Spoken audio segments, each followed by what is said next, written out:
I think a lot of women and probably even some men don't always appreciate there's a lot of hard work behind the scenes, as you've just, revealed before you actually step into a public office role. Anything, when you think back in your time as governor, what surprised you most when you entered that role that you maybe didn't completely appreciate as you were running for that office? There are two things that really stand out. One is I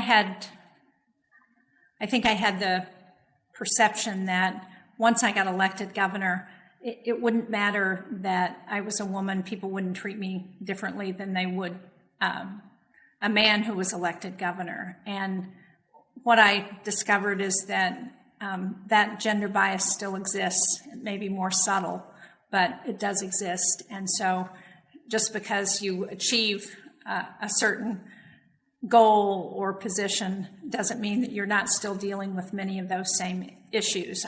I'm sure you probably have experienced those in your career as well. That was one thing that I had not expected in quite the same way.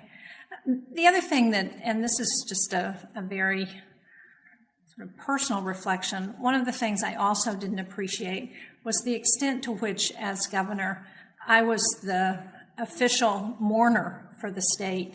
We had a number of very high-profile tragedies during my years as governor, and it was very important to be able to be out there to represent the views and to mourn for the people of the state, to mourn with people from New Hampshire. To 9/11 happened during my time as governor, to be able to reflect on that. And I hadn't appreciated how important that is to people, to have officials who at very difficult times are there to empathize, to reflect on what's happening, and to help us all as we translate in our own lives how to respond to those kinds of tragedies.